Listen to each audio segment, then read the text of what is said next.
हमारी संस्कृति, हमारी पहचान। यज्ञ, योग, आयुर्वेद सदा रहे हमारे साथ।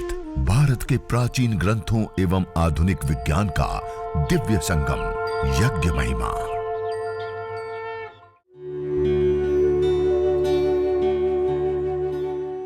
भारतीय संस्कृति में यज्ञ, योग एवं आयुर्वेद जैसी अमूल्य विद्याएं हैं, जिसका मूल है वेद। इतिहास की ओर दृष्टि डालें तो भगवान राम, भगवान कृष्ण से लेकर राजा महाराजाओं, ग्रामवासियों व अरण्यवासी ऋषियों की कुटियों तक नित्य व नैमित्तिक यज्ञों का प्रचलन देखने को मिलता है। अभी जिस यज्ञ को हम करेंगे, हमारे प्राचीन शास्त्रों में मुख्यतया 21 प्रकार के यज्ञ बताए गए हैं। कितने प्रकार के? उसमें कुछ ऐसे यज्ञ होते हैं जो नित्य करने होते हैं, कुछ नैमित्तिक यज्ञ होते हैं और कुछ काम्य यज्ञ होते हैं। नित्य यज्ञ जो प्रतिदिन करने होते हैं, जैसे पंच महायज्ञ, देव यज्ञ, ब्रह्म यज्ञ, बलिवेश्व देव यज्ञ, अतिथि यज्ञ, पितृ यज्ञ आदि। दूसरे होते हैं नैमित्तिक यज्ञ, किसी निमित्त विशेष से, जैसे हमने नया भवन बनाते हैं तो प्रवेश करते समय, नया भवन की नींव रखते समय, भूमि पूजन के दौरान हम यज्ञ करते हैं। हम शादी विवाह से लेकर के जो अपने जीवन में संस्कार आते हैं उसमें हम हवन करते हैं। कोई होली, दीपावली आदि जो पर्व होते हैं उस समय यज्ञ करते हैं। किसी निमित्त विशेष से हमने यज्ञ किया, इसको क्या कहते हैं? नैमित्तिक यज्ञ। क्या कहते हैं? इसी प्रकार से तीसरे होते हैं काम्य यज्ञ, किसी कामना विशेष से जो यज्ञ किए जाते हैं। जैसे बहुत सारे लोग अशुभ निवारण के लिए, पॉजिटिविटी के लिए, पुण्यों के लिए, प्रारब्ध दोषों के लिए, या फिर कोई रोग विशेष की निवृत्ति के लिए। पुत्र कामेष्टि यज्ञ आपने सुना है? रामायण में प्रभु श्री राम जी का जन्म किस यज्ञ के माध्यम से हुआ था? तो ये सारे जो यज्ञ होते हैं वो सारे काम्य यज्ञ कहा जाते हैं। किसी कामना विशेष से हम प्रवृत्त होते हैं और उस यज्ञ को, अनुष्ठान को हम करते हैं। इसमें से आज हम जिस यज्ञ को करेंगे, सीखेंगे, 2 प्रकार के यज्ञ, एक देव यज्ञ और दूसरा चिकित्सा यज्ञ। ये 2 यज्ञ सीखेंगे। कौन कौन से यज्ञ सीखेंगे? देव यज्ञ और चिकित्सा यज्ञ। ये 2 सामान्य रूप से हम अलग अलग यज्ञ करते हैं तो उसमें बहुत सारी वस्तुओं की आवश्यकता होती है। हम यज्ञ करते हैं तो उससे पहले पंडित एक लंबी सी लिस्ट देते हैं ना कि ये वस्तु इतनी इतनी मात्रा में चाहिए। इस हवन के लिए, देव यज्ञ और चिकित्सा यज्ञ के लिए आपको 3 चीजें चाहिए। कितनी चीजें चाहिए? एक समिधा। समिधा मानी हवन के लिए प्रयोग होने वाली लकड़ी। पीपल की हो सकती है, बरगद, पलास, समी, मदार, अपामार्ग, गाय के गोबर से बने उपले या स्टिक, कोई भी एक इसमें से। दूसरी चीज हमें चाहिए गाय का घी। और तीसरी चीज हमें चाहिए हविष्य, हवन सामग्री, जड़ी बूटियां, या जो खाली हम चावल से भी हवन कर सकते हैं, काले तिल से भी हवन कर सकते हैं, या अलग अलग जड़ी बूटियां लेकर के उससे भी हवन कर सकते हैं। एक हविष्य, ये 3 चीजें हैं तो हम हवन कर सकते हैं। दूसरा, अन्य यज्ञ करते हैं तो उसके लिए हमें एक पंडित, एक ब्राह्मण जिनको मंत्र पाठ आदि आता हो, सारी विधि विधान का पता हो, उनकी हमें आवश्यकता होती है। लेकिन देव यज्ञ और चिकित्सा यज्ञ की इतनी छोटी विधि होती है, इतने कम मंत्र होते हैं, इन यज्ञों के लिए हमें कोई ब्राह्मण, पंडित आदि विशेषज्ञ की आवश्यकता नहीं होती। अन्य यज्ञों में पड़ती है, उसमें जरूर उनकी आवश्यकता, लेकिन ये 2 यज्ञ के लिए उनकी आवश्यकता हमें नहीं होती है। तीसरा, हम जब अन्य यज्ञ करते हैं तो हमें 4, 6, 8 घंटे निकालने होते हैं उसके लिए। कई परिजनों को भी साथ में हम बुलाते हैं, बहुत सारा एक विस्तार पूर्वक कार्य होता है। लेकिन इस यज्ञ को करने के लिए आप अकेले हैं, आपके बच्चे अकेले हैं, पति अकेले हैं, पत्नी अकेले हैं, कोई भी एक व्यक्ति भी कर सकते हैं, 2 भी कर सकते हैं, और अधिक लोग मिलकर के भी कर सकते हैं। और इसके लिए ज्यादा समय नहीं चाहिए। इसके लिए आपको 5 से 10 मिनट का समय चाहिए। कितना समय चाहिए? 5 से 10 मिनट का समय है और 3 चीजें हैं, तो आप स्वयं अपने हाथों से इस यज्ञ को कर सकते हैं। अब ये यज्ञ क्यों किया जाता है, क्यों करते हैं, इसको करने पर क्या हमें लाभ होगा? सामान्य रूप से हमें क्या लगता है, कोई भी चीज अग्नि में जलाई तो नष्ट हो गई, जल गई तो नष्ट हो गई ना। पहले हमारे पास गाय का घी है, जड़ी बूटियां हैं, अग्नि में आहुति दे दी तब क्या हो गया, वो द्रव्य क्या हो जाता है, नष्ट हो जाता है। होता ही नहीं होता है? आपका जवाब नहीं आ रहा है। नष्ट हो जाता है ना। नष्ट मानी हमारे पास पहले घी था अब नहीं रहा, पहले सामग्री थी अब नहीं रही, कहां गया? हमें ऐसा लगता है कि उसका सर्वथा अभाव हो गया, अब कोई काम का नहीं रहा। वास्तव में यदि हम साइंस को देखें तो कोई भी द्रव्य का धरती पर अभाव नहीं होता है, रूपांतरित होती है। क्या होता है? कोई भी चीज जब जलती है तो क्या होती है? जैसे आपके पास एक पात्र के अंदर पानी है, इसको 100 डिग्री पर गर्म कर दे तो क्या हो जाएगा? ये पानी वाष्प बन जाएगा ना। पहले अब द्रव रूप में था, इसको छू पा रहे हैं, वेट कर पा रहे हैं, इसके साथ व्यवहार कर पा रहे हैं, लेकिन वाष्प बन गया उसके बाद ना छू सकते हैं, ना वेट कर सकते हैं, ना व्यवहार कर सकते। वो क्या हो गया? गैस फॉर्म में कन्वर्ट हो गया, रूपांतरित हो गया। ऐसे धरती का कोई भी पदार्थ का सर्वथा अभाव नहीं होता है, वो रूपांतरित होते हैं। इसलिए नाश शब्द जो हम बोलते हैं ना, नाश शब्द का अर्थ ही ये होता है, नस अदर्शने, नासः कारण लय, अपने कारण में लय हो जाना। पहले दिखाई दे रहा था, अदर्शन हो जाना, अब नहीं दिखाई देगा। क्यों? रूपांतरित हो गया। जैसे गाय के घी की हम आहुति देते हैं ना, 1 ग्राम मात्र गाय के घी की हम आहुति देते हैं, तो वो जब रूपांतरित होती है गैस फॉर्म में तो 1864 गुना बढ़ जाती है। कितना गुना? इतना गुना बढ़ जाती है। और गाय के घी के अंदर सैचुरेटेड फैटी एसिड होता है, उसके जलने पर कीटोन्स बनते हैं और कीटोन्स के टूटने पर कार्बन की अपेक्षा 6 गुना ज्यादा हमें ऑक्सीजन मिलती है। उसके साथ साथ और कई सारे मेडिसिनल कंपोनेंट्स हमें मिलते हैं और ये कई गुना बढ़ जाता है। जैसे सामान्य रूप से इसका प्रभाव हम देखें, हम अपने कमरों में बहुत सारे लोग रूम स्प्रे प्रयोग किए होंगे या करते होंगे। हमारे पास छोटा सा कमरा हो और उसके अंदर हम रूम स्प्रे का प्रयोग करें और 300 350 ml का स्प्रे होता है तो लगभग साल भर चलता है। मानी छोटा सा 300 350 ml का साल भर, मानी 365 बार उस छोटे से कमरे को 365 बार सुगंधित कर दिया। कितनी गैस होती है? 300 350 ml गैस। आप विचार कीजिए, आप 1 ग्राम मात्र गाय का घी अग्नि के अंदर डालते हैं तो 1 लीटर 864 ml गैस हमें प्राप्त हुई। इस गैस को हम उस कमरों को सुगंधित करने जाए तो कितने कमरे सुगंधित हो जाएगा? 300 350 ml से 300 350 कमरे सुगंधित हुए तो 1 लीटर 864 ml से कितने सारे कमरे हो गए। और कितने? 1 ग्राम मात्र घी का परिणाम। हम 10 ग्राम 20 ग्राम गाय के घी से हवन करेंगे तो कितने लीटर गैस बनेगी और वो कितने वायु को सुगंधित करेगी, कितने वायु को मेडिकेटेड बनाएगी। जबकि हम रूम स्प्रे आदि का प्रयोग करते हैं ना, वो केवल मात्र एडिशनल पार्टिकल होते हैं, केवल वो वायुमंडल के अंदर ऐड हो जाते हैं, सुगंधित कर देते हैं, लेकिन उस वायु के अंदर जो विजातीय तत्व हैं, हानिकारक तत्व हैं, उसको कोई कम नहीं करते, अभी तो और उल्टा हानिकारक गैसों को बढ़ाती है। और अधिक तीव्र उस गैस में रहा जाए, लंबे समय तक प्रयोग किया जाए तो कैंसर जैसे घातक रोग भी हो जाते हैं। जबकि यज्ञ करते हैं उससे उठने वाला जो धूम्र होता है ना घी का, वो हमें आरोग्य देता है, स्वास्थ्य देता है, वायु का शोधन पोषण संवर्धन करता है, तो ये बहुत ही ज्यादा लाभकारी होता है। और बहुत सारे लोगों को मन में सामान्य रूप से प्रश्न आता है कि अब ये हवन करते हैं, यज्ञ करते हैं, अग्निहोत्र करते हैं, उसमें सारी चीजों को नष्ट कर देते हैं। ये प्रश्न सामान्य रूप से आता है ना, इतना घी किसी को खिला दे तो कितना लाभ होगा। आयुर्वेद का भी एक सिद्धांत है और साइंटिफिक वैज्ञानिक है, जितना घी खाने पर लाभ नहीं होता है उससे ज्यादा मालिश करने पर लाभ होता है। जितना मालिश होने पर लाभ नहीं होता है उतना उसको जलाने पर लाभ करता है। और ये कैसे लाभ करता है? अभी आपको पता है ना, सैचुरेटेड फैटी एसिड कई गुना बढ़ना और ये सारी चीज होकर के वायु के अंदर ऐड होकर के हमें लाभ देता है।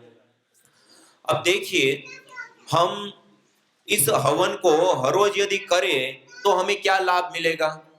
हम जिस जीवन को जी रहे हैं उस जीवन को जीने के लिए हमें क्या चाहिए? शक्ति चाहिए।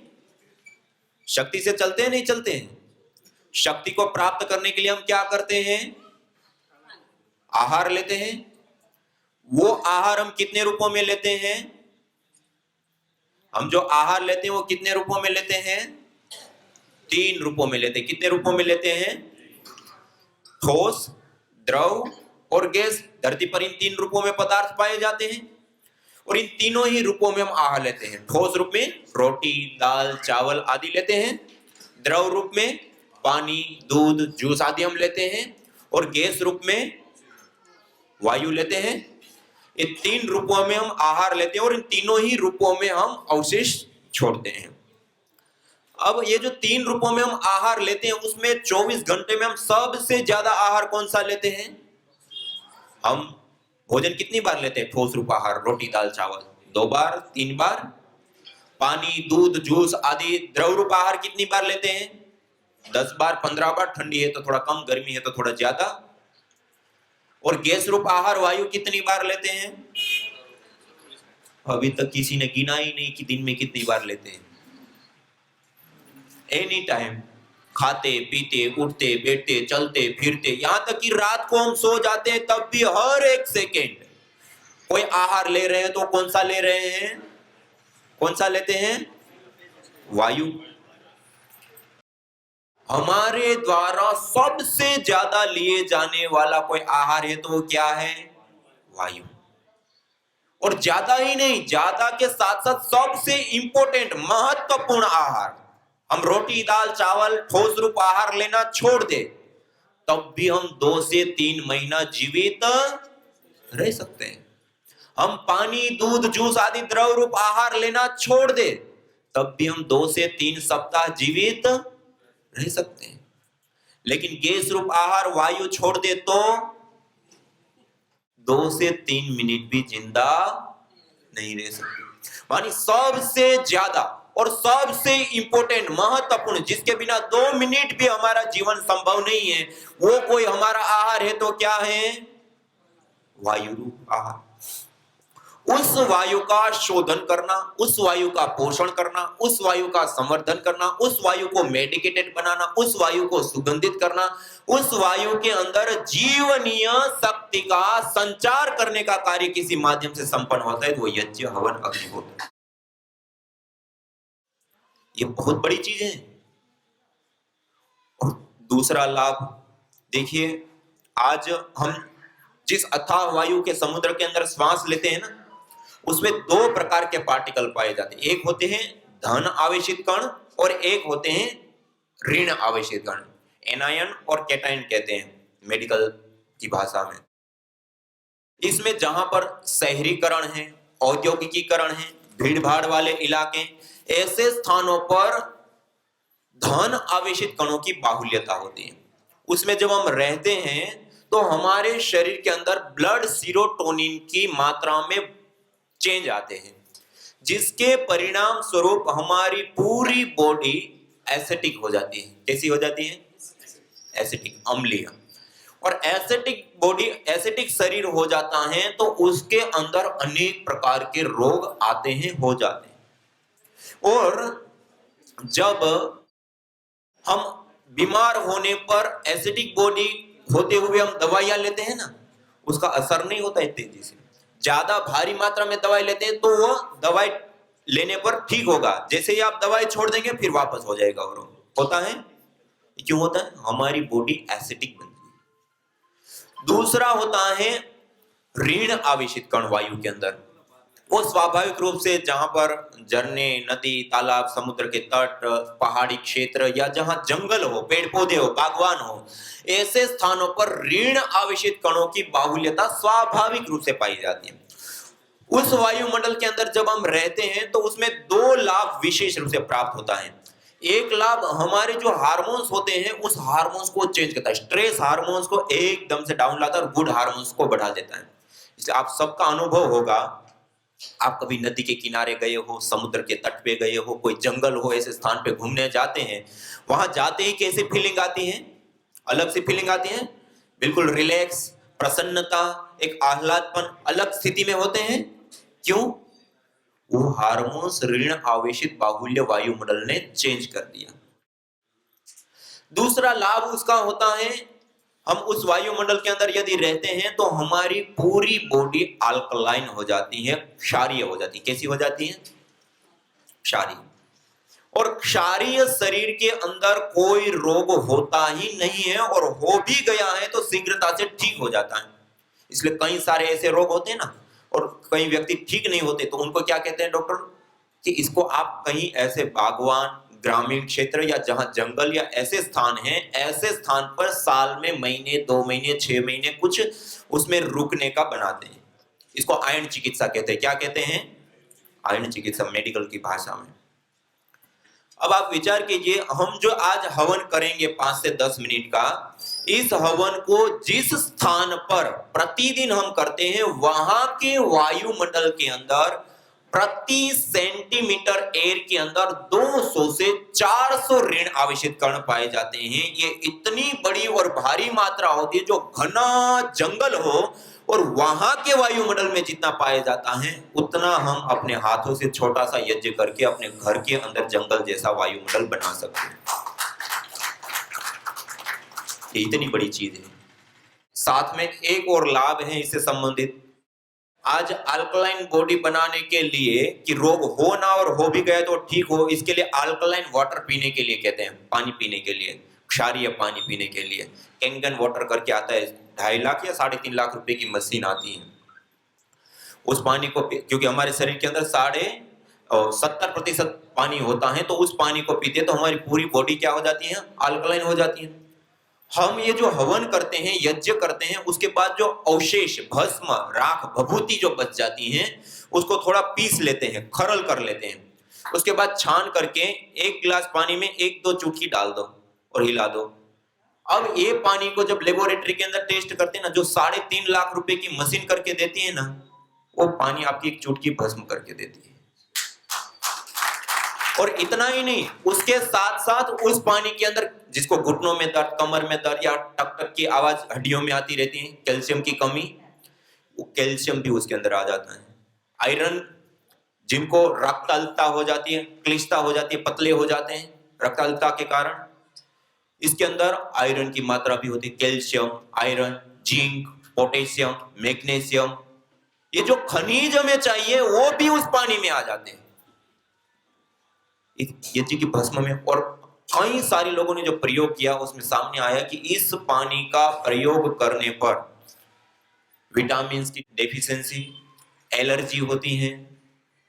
ऐसे रोगों में जिनको पित्त की प्रॉब्लम बहुत ज्यादा रहती थी, उन सबको अद्भुत लाभ होता है। और कई लोगों को हमने ये भी देखा कि जिनको कई मल्टीपल रोग या अलग अलग रोग हो जाते और कोई दवाई लेते, वो दवाई ही नहीं लगती, दवाई से काम ही नहीं होता, फर्क ही नहीं पड़ता। उनको ये पानी पिलाएगा, 24 घंटे जो भी पानी पीते यही पीना है, भस्म वाला, और वो उनको पिलाया गया तो तुरंत दवाइयां काम करने लग गई, तुरंत बीमारियां ठीक होने लगी। क्यों? बॉडी पूरी अल्कलाइन हो गई।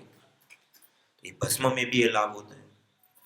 इसी प्रकार इस यज्ञ को हम अपने घर के अंदर हर रोज करते हैं, तो एक और महत्वपूर्ण और विशेष हमें लाभ प्राप्त होता है। हम आज वर्तमान समय को देखें तो कुछ लोग यहाँ पे भी मास्क लगा करके बैठे हैं, सब भयभीत है, डरे हुए हैं। किस चीज से? माइक्रोबायोलॉजिकल प्रदूषण, बैक्टीरिया, वायरस, फंगस, जो सूक्ष्म जीव होते हैं, हम अपने आंखों से देख नहीं सकते हैं, उसके कारण इन्फेक्शन होते हैं, बीमारियां होती है, जिसको हम कम्युनिकेबल डिजीज कहते हैं मेडिकल की भाषा में। आज हम सबके पास फोन है, सब फोन का यूज करते हैं। हमारे घर के अंदर टॉयलेट सीट होती है ना, उसके ऊपर भी जितनी बड़ी मात्रा में और घातक हानिकारक बैक्टीरिया नहीं होता है ना, उससे भी ज्यादा घातक और हानिकारक बैक्टीरिया हमारे मोबाइल के ऊपर होता है, मोबाइल के कवर के ऊपर होता है। दिन में कितनी बार धोते हैं, साफ करते हैं, और कितनी बार उसको छूते हैं? चलते फिरते, खाते, बैठते, काम करते, हर बार हर चीज को छू करके उसको छूना और धोना, साफ करना। साल में कितने लोगों ने धोया?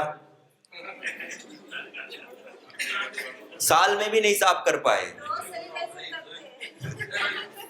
ये इस इसके अंदर बहुत भारी मात्रा में, बड़ी मात्रा में बैक्टीरिया होते हैं। ऐसे ही हमारे घर के अंदर दरवाजे होते हैं, उसके हैंडल होते हैं। हर व्यक्ति आएगा उस हैंडल को पकड़ेगा, हर व्यक्ति आएगा उस हैंडल को पकड़ेगा, उसके अंदर भी भारी मात्रा में। हम सीढ़ी चढ़ते उतरते हैं, ग्रिल होती है, हर व्यक्ति आकर के उसके ऊपर हाथ रखता है। हमारे घर के अंदर सोफे होते हैं, पर्दे होते हैं, हर दिन हम साफ करते हैं उसको। कितने दिन में धोते हैं? बहुत लंबा समय होता है पर्दे सोफे धोने का। ये सारी चीजें बैक्टीरिया, वायरस, फंगस से युक्त होती है, अलग अलग प्रकार के। और आज WHO के आंकड़े बताते हैं कि इसके कारण जो कम्युनिकेबल डिजीज होती हैं, उस डिजीज के कारण हम कई हजार करोड़ की दवाइयां खा जाते हैं। उसके बावजूद 1.25 करोड़ लोग अपना जीवन खो देते हैं। कितने लोग? 1.25 करोड़ लोग मौत के मुंह में समा जाते हैं इन बीमारियों के कारण, हजारों करोड़ की दवाइयां खाने के बावजूद। न जाने कितनों ने आहुतियां दी इन अमित्र रोगों के संतापों से, है वर्तमान भी आज दुखित, न पूछो भविष्य के प्रकोपों से। प्रत्युष पावनी होती जहां यज्ञानुष्ठान घर आंगन में, वहां मनुष्येतर सब झूमते शांति भरे सुख आनंद से। इदम हविर्यातो धाना नदी भेना इमाम वहत, अर्थात जैसे नदी का जल जाग को बहा ले जाता है, वैसे ही यज्ञ में आहूत की हुई हवि सभी प्रकार के रोग, दोष, ताप, संतापों को वैसे ही बहा ले जाती है जैसे नदी। जागो।